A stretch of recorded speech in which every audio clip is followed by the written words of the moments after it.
وما آتیتم من ربا لیربو فی اموال الناس، یہ آیت میں نے کوٹ کی تھی جب ہم سورہ بقرہ کی آیات پڑھ رہے تھے. اور جو کچھ تم دیتے ہو سود پر، یعنی یہ کہ ایک شخص ہے اس کے پاس جو کچھ بچ گیا ہے، بچت ہے اس کی، اب اس کی دو شکلیں ہیں. یا تو اس بچت کو وہ اللہ نے جن لوگوں کو کم دیا ہے، جو محتاج ہیں، ان کو دے دے، اللہ کے ہاں اجر و ثواب لے لے، اللہ کے دین کے لیے لگا دے، اس کا بھی اجر و ثواب اللہ دے گا. یا بس آخری درجے میں یہ ہے کہ کسی کو قرض حسنہ دے دے تاکہ وہ اپنی ضرورت پوری کر لے اور پھر وہ رقم تمہیں واپس کر دے. اس سے آگے تم یہ چاہو کہ میں یہ اپنا مال جو ہے کہیں اور انویسٹ کروں، کوئی اور آدمی محنت کرے، اس کی محنت سے جو اس کی محنت سے بڑھوتری ہوگی تو آپ کو بھی اس میں سے حصہ مل جائے. اور اس کی بدترین شکل جو ہے پھر یہ ہے کہ سود کے اوپر رقم دی، اور وہ یہ ہے کہ آپ اس میں سے بغیر اس کے کہ آپ کوئی محنت کر رہے ہوں یا کوئی مشقت کر رہے ہوں، اس کی جو ہے آپ کو، جس کو نفع کہہ رہے ہیں آج کل، وہ سود آپ کو ملتا چلا جائے. تو یہاں ان کو مقابلے میں لائے ہیں. یعنی بچت جو ہے آپ کی، سیونگز جو ہیں آپ کی، یہ گویا کہ سرپلس ویلیو ہے اسلام کے نقطہ نگاہ سے، یہ عفو ہے، اس کو خرچ کر دینا چاہیے. ایمان کا تقاضا یہ ہے یسألونک ماذا ینفقون قل العفو، وہ اللہ کے لیے، اللہ کے دین کے لیے، محتاجوں کے لیے، غرباء کے لیے صرف کر دیا جائے. لیکن یہ ہے کہ اتنی ہمت نہیں ہے کہ صدقہ دے دیا جائے، تو پھر یہ کہ قرض حسن دیا جائے، یا یہ کہ کسی اور شکل کے اندر جو ہے وہ کسی آدمی کی مدد کر دی جائے. تو یہ ساری چیزیں ہیں. لیکن آخری شکل جو ہے اسلام میں، یہ بھی جو بعد میں پھر شریعت کے احکام مدون ہوئے ہیں، تو ایک صورت دی گئی ہے کہ آپ مزاربت پر دے دیں. مزاربت یہ ہے کہ آپ کا وہ جو رقم ہے وہ کوئی اور شخص کام کرے گا، اگر تو کوئی نفع ہو جائے تو کچھ آپ بھی لے لیں اور کچھ وہ لے لیں، نقصان ہو جائے تو سارا نقصان آپ برداشت کریں گے. جس کے پاس وہ سرپلس منی تھی، اس کا کوئی تاوان جو ہے وہ جو عامل ہے اس کے اوپر نہیں آئے گا. یہ تو تفاصیل بات کی ہیں، لیکن اصل میں جو قرآن مجید سامنے لاتا ہے وہ ہے صدقات اور انفاق فی سبیل اللہ ورسس سود، ربا.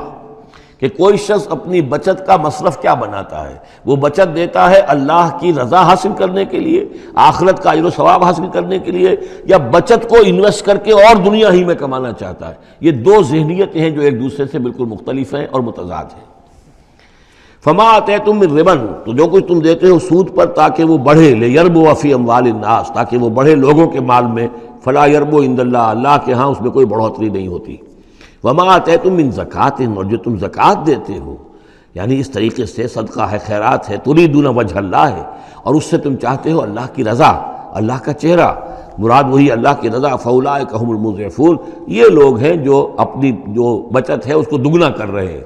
یعنی یہاں اللہ کے لیے دیا ہے تو وہاں 10 گنا ملے، 700 گنا ملے، اس سے بھی زیادہ ملے. لیکن یہ ہیں لوگ کہ جو در حقیقت اللہ تعالیٰ کی رضا بھی انہیں حاصل ہوگی. اللہ الذی خلقکم ثم رزقکم ثم یمیتکم ثم یحییکم، اللہ ہی ہے جس نے تمہیں پیدا کیا، پھر تمہیں رزق دیا، پھر وہ تمہیں مارے گا، پھر وہ تمہیں زندہ کرے گا. هل من شرکائکم من یفعل من ذلکم من شیء، کیا تمہارے شریکوں میں سے بھی کوئی ہے جس کے بارے میں تمہارا گمان تک ہو کہ وہ یہ کام کرتے ہیں؟ کیا لات عزیٰ منات یہ کرتے ہیں یہ کام؟ کوئی بھی ان کے عقیدے میں ایسی بات موجود نہیں تھی. وہ تو ہؤلاء شفعاؤنا عند اللہ کہتے تھے کہ ہمارے شفیع ہیں، بس ہمارے سفارشی ہیں. سبحانہ، اللہ پاک ہے، وتعالی، اور بہت بلند و بالا ہے، عما یشرکون، اس شرک سے جو یہ کر رہے ہیں. ظہر الفساد فی البر والبحر بما کسبت ایدی الناس، بحر و بر میں فساد رونما ہو چکا ہے بسبب اس کمائی کے کہ جو لوگوں کے ہاتھوں نے کی ہے. یہ آیت جتنی آج روشن ہو کر پورے دنیا کے افق کے اوپر جو ہے یوں سمجھیے کہ نمایاں ہو رہی ہے، شاید جس وقت نازل ہوئی تھی اتنی نمایاں اس وقت بھی نہ ہو، اس لیے کہ اس وقت پوری دنیا کا کیا اندازہ تھا، لوگوں کو بہت کم اندازہ تھا، پوری دنیا کی وسعت کا اندازہ بھی نہیں تھا.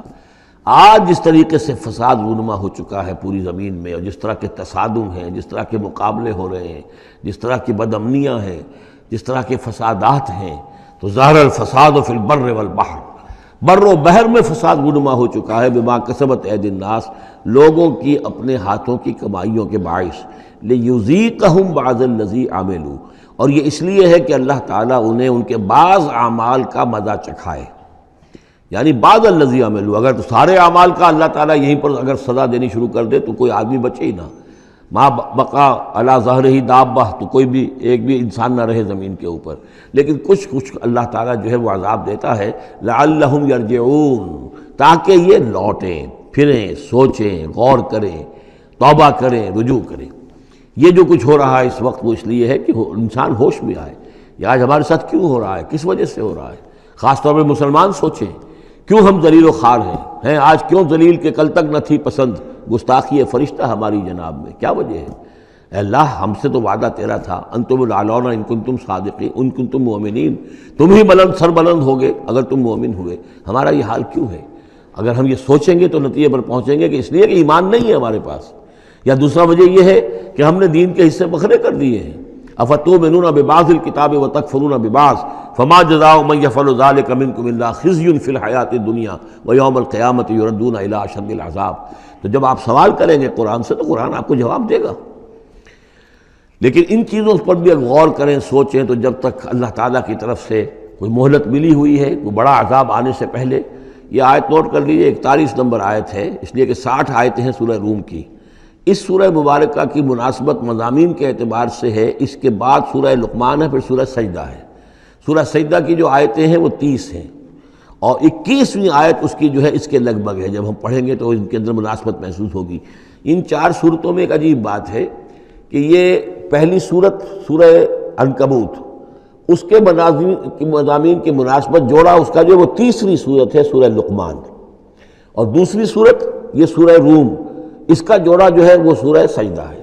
ان کے مضامین کی مناسبت اس اعتبار سے، اور چاروں نے مل کر ایک سب گروپ کی شکل اختیار کی ہے، جیسے وہ 4 تھیں جو اس سے پہلے ہم پڑھ چکے ہیں۔ ظہر الفساد فی البر والبحر بما کسبت ایدی الناس لیذیقہم بعض الذی عملوا لعلہم یرجعون قل سیروا فی الارض فانظروا کیف کان عاقبۃ الذین من قبل، کہیے ان سے زمین میں گھومو پھرو اور دیکھو کیسا انجام ہوا ان کا جو تم سے پہلے تھے۔ کان اکثرہم مشرکین، ان کی اکثریت مشرکوں پر مشتمل تھی۔ فاقم وجہک للدین القیم، دوبارہ اپنے چہرے کو سیدھا رکھو دین قیم کی طرف، اللہ کے دین کی طرف، من قبل ان یاتی یوم لا مرد لہ من اللہ، اس سے پہلے کہ وہ دن آ جائے کہ جسے پھر اللہ کی طرف سے لوٹانے والا کوئی نہیں ہوگا، یعنی اس سے پہلے کہ وہ دن آ جائے اللہ کے حکم سے کہ جس کو لوٹانے والا کوئی نہیں ہوگا۔ یومئذ یصدعون، اس دن یہ تقسیم ہو جائیں گے، پھٹ جائیں گے، علیحدہ ہو جائیں گے۔ کس طرح ہو جائیں گے؟ کیا پولرائزیشن ہوگی؟ من کفر فعلیہ کفرہ، جس نے کفر کیا ہوگا اس کے کفر کا سارا وبال اسی پر آئے گا۔ ومن عمل صالحا فلانفسہم یمہدون، اور جو لوگ جنہوں نے عمل کام کیے تھے، اچھے عمل کیے تھے، تو ظاہر بات ہے کہ انہوں نے اپنے ہی لیے یہ بستر بچھایا تھا، جو اعمال انہوں نے کیے تھے، تو گویا کہ اس وقت علیحدہ ہو جائیں گے، دودھ کا دودھ پانی کا پانی۔ لیجزی الذین آمنوا وعملوا الصالحات من فضلہ، تاکہ اللہ تعالیٰ بدلہ دے اہل ایمان کو جنہوں نے نیک عمل کیے تھے اپنے فضل سے۔ انہ لا یحب الکافرین، یقیناً وہ کافروں کو پسند نہیں کرتا۔ ومن آیاتہ، اور اس کی نشانیوں میں سے یہ بھی ہے، ان یرسل الریاح مبشرات، کہ وہ بھیجتا ہے ہواؤں کو جو بشارت لے کر آتی ہیں، ولیذیقکم من رحمتہ، اور تاکہ پھر وہ اپنی رحمت سے تمہیں کو حصہ دے، تمہیں مزہ چکھائے تو اپنی رحمت کا، یعنی باران رحمت کا۔ ولتجری الفلک بامرہ، اور تاکہ سمندر کے اندر جو جہاز چلیں اور کشتیاں چلیں وہ بھی اس کے حکم سے۔ ولتبتغوا من فضلہ، اور تاکہ ان کشتیوں پر سفر کر کے تم اللہ کا فضل تلاش کرو۔ ولعلکم تشکرون، اور تاکہ تم شکر کرو۔ وَلَقَدْ أَرْسَلْنَا مِن قَبْلِكَ رُسُلًا إِلَىٰ قَوْمِهِمْ، اور اے نبی آپ سے پہلے بھی ہم نے رسول بھیجے ان اپنی قوموں کی طرف۔ فَجَاءُوهُم بِالْبَيِّنَاتِ، تو وہ لے کر آئے ان کے پاس واضح نشانیاں، معجزات اور واضح تعلیمات۔ فَانْتَقَمْنَا مِنَ الَّذِينَ أَجْرَمُوا، پھر ہم نے انتقام لیا مجرموں سے۔ وَكَانَ حَقًّا عَلَيْنَا نَصْرُ الْمُؤْمِنِينَ، اور یہ تو ہمارے ذمے تھا کہ ہم اپنے اہل ایمان بندوں کی مدد کریں۔ یعنی یہی ہوا ہے، حضرت نوح اور ان کے ساتھی بچا لیے گئے، حضرت ہود اور ان کے ساتھی بچا لیے گئے، حضرت صالح اور ان کے ساتھی بچا لیے گئے۔ اللہ الذی یرسل الریاح فتثیر سحابا، اللہ ہی ہے کہ جو ہوائیں چلاتا ہے، فتثیر، پھر وہ ہوائیں جو ہیں اٹھاتی ہیں بادلوں کو، فیبسطہ فی السماء، پھر اللہ تعالیٰ ان بادلوں کو پھیلا دیتا ہے فضا کے اندر، کیف یشاء، جیسے بھی وہ چاہتا ہے۔ ویجعلہ کسفا، پھر ان کو کر دیتا ہے تہ برتہ، یہ مضمون پہلے بھی آ چکا ہے، پھر ان کو تہ برتہ کرتا ہے۔ فَتَرَى الْوَدْقَ يَخْرُجُ مِنْ خِلَالِهِ، تم دیکھتے ہو کہ بارش برستی ہے اور مہ برستا ہے ان کے درمیان سے۔ فَإِذَا أَصَابَ بِهِ مَن يَشَاءُ مِنْ عِبَادِهِ إِذَا هُمْ يَسْتَبْشِرُونَ، تو جب اللہ تعالیٰ اپنے بندوں میں سے کسی پر اس بارش کو برسا دیتا ہے اس کی زمین پر، تو وہ بڑے خوش ہوتے ہیں، شاداں فرحاں ہوتے ہیں، خوشیاں مناتے ہیں۔ وَإِن كَانُوا مِن قَبْلِ، اور اس سے پہلے اگرچہ وہ تھے، ان ينزل علیہم من قبل ہی، کہ اس سے پہلے کہ یہ ان پر بارش برسائی گئی ہوتی، لمبلسین، یقیناً بہت ہی نا امید تھے، یقیناً اس سے پہلے مایوس ہو چکے تھے کہ اچانک گھٹا آئی، بشارت آئی، بارش برسی، اب وہ خوش ہو گئے، خوشیاں منا رہے ہیں۔ یہ خاص طور پر جو بارانی زمینیں ہوتی ہیں وہاں کے لوگوں کو اصل میں ان چیزوں کا زیادہ تجربہ ہوتا ہے۔ عام طور پر جہاں آرٹیفیشل اریگیشن ہے تو وہاں یہ نیچرل فنومینا اور اس کے ساتھ یہ نفسیاتی کیفیات اتنی نہیں ہوتی جتنی کہ بارانی زمینوں میں ہوتی ہے۔ فانظر الی آثار رحمت اللہ، تو دیکھو اللہ کی اپنی اللہ کی رحمت کے جو آثار ہیں، نشانیاں ہیں، اس کو دیکھو۔ کیف یحیی الارض بعد موتہا، کیسے وہ زندہ کرتا ہے زمین کو اس کے مردہ ہو جانے کے بعد۔ ان ذالک لمحیی الموتیٰ، وہی ہے جو زندہ کرتا ہے، جو زندہ کرے گا مردوں کو۔ وہو علی کل شیء قدیر، اور یقیناً وہ ہر چیز پر قادر ہے۔ ولئن ارسلنا ریحا، اور اگر ہم بھیجیں کوئی ایسی ہوا، جھکڑ بھیج دیں اس کھیتی کے اوپر، وہ کھیتی کو تباہ و برباد کر دے، فراؤ مصفرا، اور دیکھیں کہ وہ کھیتی تو پیلی پڑ گئی، زرد پڑ گئی، کوئی ایسا آ گیا، کوئی باد سرسر کا جھونکا آ گیا، کیا ہوا؟ فَلَظَلُّوا مِن بَعْدِهِ يَكْفُرُونَ، تو پھر وہ اس کے بعد جو ہے وہ پھر ناشکری کرنے لگتے ہیں اللہ کے جناب میں، کہ ہمارے اوپر تو اللہ کی کوئی رحمت کبھی ہوئی ہی نہیں، ہمارے لیے تو ہماری تو قسمت پھوٹی ہوئی ہے، اللہ تعالیٰ کی طرف سے ہمیں کبھی کوئی خیر ملا ہی نہیں۔ فَإِنَّكَ لَا تُسْمِعُ الْمَوْتَىٰ، تو اے نبی آپ نہیں سنا سکتے مردوں کو، وَلَا تُسْمِعُ الصُّمَّ الدُّعَاءَ اذا ولوا مدبرین، نہ ہی آپ ایسے بہرے لوگوں کو سنا سکتے ہیں اپنی پکار اور اپنی دعوت کہ جو پیٹھ موڑ کر بھی چلے گئے ہوں۔ یعنی بہرا جو ہے اگر آپ کے آمنے سامنے رو در رو ہے تو کم سے کم اشاروں کے نائوں میں کوئی بات اسے سمجھائی جائے، لیکن یہ لوگ جو ہیں یہ تو ایسے بہرے ہیں کہ جو ساتھ ہی پیٹھ موڑ کر چل بھی دیے ہیں، لہذا آپ کوئی شکل نہیں ہے کہ آپ اپنی دعوت اور جو بھی ابلاغ و تبلیغ ہے اس کا ان کے اوپر کوئی اثر پیدا کر سکیں۔ وَمَا أَنْتَ بِهَادِ الْعُمْيِ عَنْ ضَلَالَتِهِمْ، اسی طرح آپ اندھوں کو ان کی گمراہی اور ان کی ضلالت سے، بھٹکنے سے آپ بچا نہیں سکتے، ہدایت نہیں دے سکتے۔ ان تسمعوا الا من یؤمن، آپ نہیں سنا سکتے مگر انہی کو جو مانتے ہیں، بے آیاتنا، ہماری آیات کو، فہم مسلمون، بس وہ ہماری فرما برداری اختیار کرتے ہیں۔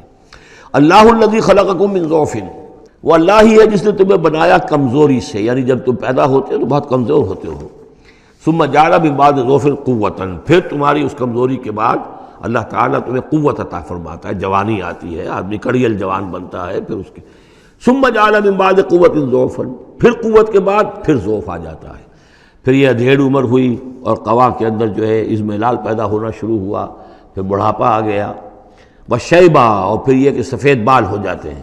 یخلق ما یشاء، اللہ تعالیٰ پیدا کرتا ہے، تخلیق فرماتا ہے جو چاہتا ہے، وہو العلیم القدیر، اور یقیناً وہ سب کچھ جاننے والا اور ہر شے پر قدرت رکھنے والا ہے۔ وَيَوْمَ تَقُومُ السَّاعَةُ يُقْسِمُ الْمُجْرِمُونَ، اور جس دن قیامت قائم ہوگی قسمیں کھائیں گے یہ مجرم، مَا لَبِثُوا غَيْرَ سَاعَةٍ، نہیں رہے وہ سوائے ایک گھنٹے کے، ایک گھڑی کے، بس ایک گھڑی رہے دنیا میں اور یا اس عالم برزخ میں، اس سے زیادہ نہیں۔ كَذَلِكَ كَانُوا يُؤْفَكُونَ، جس طرح اس وقت ان کے جو ہے ہوش ٹھکانے نہیں ہوں گے، اسی طرح وہ دنیا میں بھی اچک لیے جاتے تھے، یعنی حقیقت کو نہیں سمجھتے تھے، حقیقت کو نہ تسلیم کرتے تھے نہ مانتے تھے۔ وقال الذین اوتوا العلم، اور کہیں گے وہ لوگ کہ جن کو کہ علم حاصل تھا، جو صاحب شعور تھے، والایمان، اور جن کو ایمان حاصل تھا، لقد لبثتم فی کتاب اللہ الی یوم البعث، اے بدبختو تم رہے ہو اللہ کے حساب اور اللہ کی کتاب کے مطابق یوم بعث تک۔ یہ سارا تم ایک گھنٹہ جسے کہہ رہے ہو یہ عالم برزخ تھا، بڑا طویل برزخ کا عالم تھا۔ اب ظاہر بات ہے جو انسان آج سے 5000 پہلے مر چکا ہے، 5000 برس تو اس کے برزخ میں پہلے ہی گزر چکے ہیں، ابھی یہ کہ اور کتنا وقت آنا ہے، تو وہ کہیں گے اہل ایمان یہ تو اصل میں عالم برزخ کا وقفہ تھا۔ فہذا یوم البعث، اور اب جو تمہاری آنکھ کھلی ہے تو یہ ہے یوم بعث، یہ یوم قیامت ہے، یہ اٹھنے کا دن ہے۔ وَلَٰكِنَّكُمْ كُنتُمْ لَا تَعْلَمُونَ، لیکن یہ کہ تم علم نہیں رکھتے تھے، تم نے ان چیزوں کو نظر انداز کر دیا تھا، ان کے بارے میں غور کرنا ہی پسند نہیں کیا تھا۔ فَيَوْمَئِذٍ لَا يَنفَعُ الَّذِينَ ظَلَمُوا مَعْذِرَتُهُمْ، تو آج پھر جن لوگوں نے ظلم کیا، زیادتی کی، گناہ کی زندگی بسر کی، اب ان کو کوئی فائدہ نہیں پہنچائے گی ان کا معذرت کرنا، عذر تراشنا، بہانے بنانا اور معافیاں مانگنا کام نہیں آئے گا۔ وَلَا هُمْ يُسْتَعْتَبُونَ، نہ ہی انہیں یہ موقع دیا جائے گا کہ وہ توبہ کریں، اب وہ وقت گزر چکا۔ دنیا میں موقع تھا جب تک موت نہیں آئی تھی، معلم یغرغر، جب تک کہ موت کے آثار شروع نہیں ہوئے، ان کے لیے توبہ کا موقع تھا، لیکن اب انہیں یہاں پر توبہ کا موقع نہیں دیا جائے گا، ان کی توبہ جو ہے اب قبول نہیں ہوگی۔ وَلَقَدْ ضَرَبْنَا لِلنَّاسِ فِي هَذَا الْقُرْآنِ مِنْ كُلِّ مَثَلٍ، ہم نے تو لوگوں کے لیے اس قرآن میں ہر طرح کی مثالیں بیان کر دیں، ہر انداز میں سمجھا دیا۔ ایک پھول کا مضمون ہو تو 100 رنگ سے باندھیں، ہم نے یہ ہر طریقے سے بات جو ہے واضح کر دی ہے۔ وَلَئِنْ جِئْتَهُمْ بِآيَةٍ، اور جب آپ ان کے پاس اگر آپ لے آئے ان کے پاس کوئی نشانی، لَيَقُولَنَّ الَّذِينَ كَفَرُوا إِنْ أَنْتُمْ إِلَّا مُبْطِلُونَ، تو یہی کہیں گے یہ لوگ کافر کہ نہیں ہو مگر تم جھوٹ گھڑ رہے ہو، یہ جھوٹی باتیں ہیں، من گھڑت باتیں ہیں جو تم کر رہے ہو، یا یہ کہ تم نے کوئی جادو کر دیا ہے۔ كَذَلِكَ يَطْبَعُ اللَّهُ عَلَىٰ قُلُوبِ الَّذِينَ لَا يَعْلَمُونَ، اسی طرح اللہ مہر کر دیا کرتا ہے ان لوگوں کے دلوں پر جو علم نہیں رکھتے۔ فَاصْبِرْ، بس اے نبی صلی اللہ علیہ وسلم آپ صبر کیجئے۔ إِنَّ وَعْدَ اللَّهِ حَقٌّ، اور جیسا کہ میں نے عرض کیا یہ صرف حضور کے لیے نہیں ہے، حضور کی وساطت سے تمام مسلمانوں کو۔ تو اے نبی آپ اور اے اہل ایمان تم سب صبر کرو۔ ان وعد اللہ حق، اللہ کے وعدے پر یقین رکھو، اللہ کا وعدہ سچا ہے، اس کی مدد آئے گی، غلبہ دین کو ہوگا، حق کا ہوگا، لیکن یہ کہ اس کے ابھی بہرحال ابھی اس کے امتحان اور بھی ہیں، تمہارا امتحان تو لیا جائے گا۔ احسب الناس ان یترکوا ان یقولوا آمنا وهم لا یفتنون، پھر سورہ بقرہ کی وہ آیت ذہن میں لائیے، وَلَنَبْلُوَنَّكُمْ بِشَيْءٍ مِّنَ الْخَوْفِ وَالْجُوعِ وَنَقْصٍ مِّنَ الْأَمْوَالِ وَالْأَنفُسِ وَالثَّمَرَاتِ، یہ اللہ امتحان تو لے گا، لیکن اللہ کے وعدے پر پختہ یقین رکھو۔ إِنَّ وَعْدَ اللَّهِ حَقٌّ وَلَا يَسْتَخِفَّنَّكَ الَّذِينَ لَا يُوقِنُونَ، اور دیکھنا کہیں وہ لوگ جو یقین نہیں رکھتے تمہیں ہلکا نہ کر دیں، یعنی تمہارے ان کا دباؤ جو ہے تم برداشت نہ کر سکو اور تم پیچھے ہٹ جاؤ، کو پسپائی اختیار کر لو۔ اس کے معنی کیا ہوئے؟ بڑے بودے نکلے، بڑے کمزور نکلے۔ دیکھنا کہیں ایسا نہ ہو کہ یہ تمہارے دشمن، یہ مشرک، یہ کافر جو دباؤ ڈال رہے ہیں، کہیں تمہارا بودا پن ظاہر ہو جائے اور وہ تمہیں ہلکا کر کے رکھ دیں۔ اس کی بجائے جمے رہو، ڈٹے رہو، کوہ ہمالیہ کی طرح کھڑے رہو، اور اللہ تعالیٰ کے دین کے لیے جو تن من دھن لگا رہے ہو اسی طریقے سے لگاتے رہو۔ بالآخر اللہ تعالیٰ تمہیں نجات دے گا، دنیا میں بھی آخرت میں بھی۔